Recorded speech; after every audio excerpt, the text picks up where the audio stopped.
Hey all, kind of an unusual video here, but just for nostalgia's sake, I pulled out the old Jazwares Storm the Albatross figure to compare it against the new JAKKS specific Storm the Albatross figure because I love the Babylon Rogues and they almost never get merchandise. So seeing these two figures, which are separated by over a decade, is just, I don't know, it's special.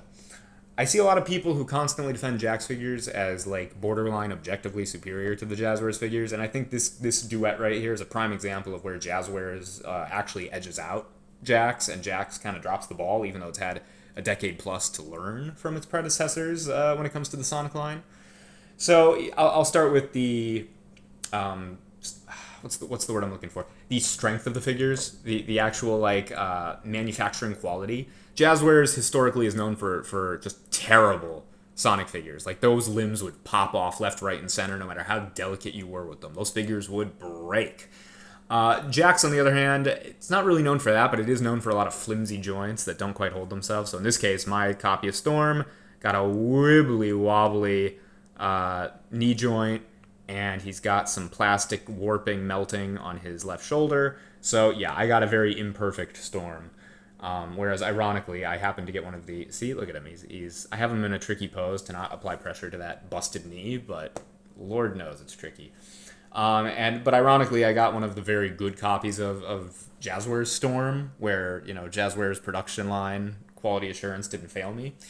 So yeah, I think in general you're probably not going to see Storms this mucked up, hopefully, from JAKKS, but neither line is infallible in that regard, so I'm going to view it as a moot point.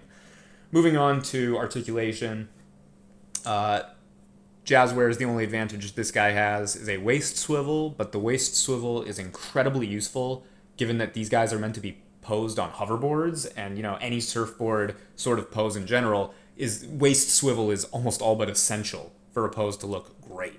So I think that's a huge gain for this guy. Of course, JAKKS Storm has two leg joints instead of one. He also has ankle pivot. He's got wrist pivot. And yeah, so he's got more articulation overall, but in terms of its actual net impact on hoverboard posing, I think they're about even. Like, truly. I've gotten this Jazwares guy into some crazy poses where he's, like, leaning on his hands, doing, like, tight drifts and whatnot, And so I think they're about even in terms of what really matters, despite this guy having... Whoop, a little shaky. Despite this guy having more joints, objectively speaking. Now, the final and most important thing is the sculpt, and this is where I think the JAKKS one kind of fails, for lack of a nicer, better word. It fails on a couple of counts. First off, the eyes. You can see the Jazwares one has a bit more anger to him, a bit more menace. The beadiness of his eyes are not quite as...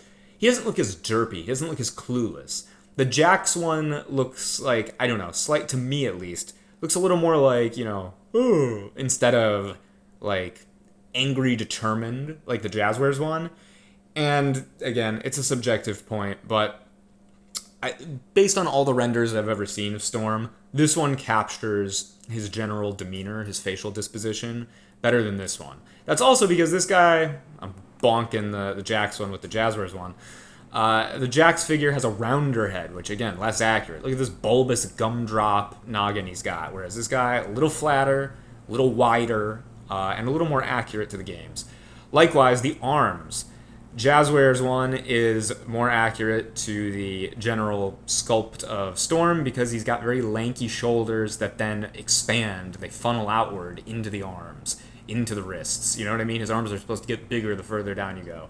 And so Jazwares wins in that regard, whereas Storm, I mean, he's got these gigantic, beefy biceps that are the same size and depth and shape and whatnot as his forearms, meaning there's no funneling going on with this guy. He's just got columns for arms. He's just got rock-solid, symmetrical pillars for arms.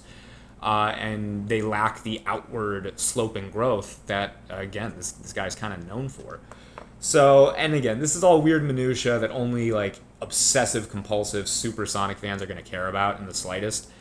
But taken on the whole, you take the waist articulation, the relative strength of the manufacturing on this specific Jazwares figure, not all of them, but this specific guy because he's got thicker joints. and then the greater accuracy of the sculpt overall.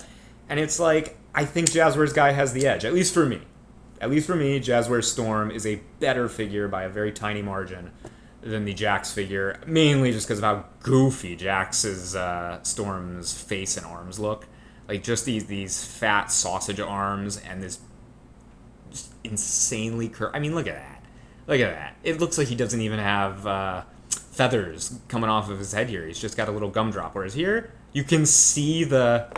You can see. Yeah, good night, JAKKS. You can see the feathers coming down the side, and it maintains the intended shape of Storm's head far better. So, yeah, just a fun little example of a case where I think JAKKS was outdone by Jazwares, because, again, a lot of people like to universally argue that no JAKKS figure is inferior to Jazwares, and it's like, I don't think they're infallible, and I think this is a good example of one of those instances. But let me know your thoughts, and I swear to God, if the goofy fella who commented on my Fang JAKKS figure review saying, "Oh, yours has loose joints, must just be yours," that is preposterous. JAKKS has a legacy of loose joints. I mean, like, really, they are known for it. They are infamous for it. So there is no case where I have the only copy of a figure of theirs that is loose and lanky. Like, look at this awful Ultimate Collector's Edition Shadow with the weakest limbs in the history of ever. I mean, this guy's supposed to support. Look at that. Ay, ay, ay. This guy's supposed to have wings that weigh. The wings weigh more than his body, and the limbs are constantly rotating, and he cannot stand without a stand. I mean, this figure's infamous for this problem. But my point is, JAKKS is not exactly known for their quality control, so if anyone's going to comment some weird, like, glazing stuff in JAKKS' favor, save your breath. But if you have any nuanced arguments, go ahead and share. And one final note, while I have you guys, you'll notice on the Jazwares figure, his wrist gloves are actually painted properly, whereas on the JAKKS figure, they just continue the gray from the arm, so it looks like he has cuffs that are completely detached from his gloves. Not great, JAKKS.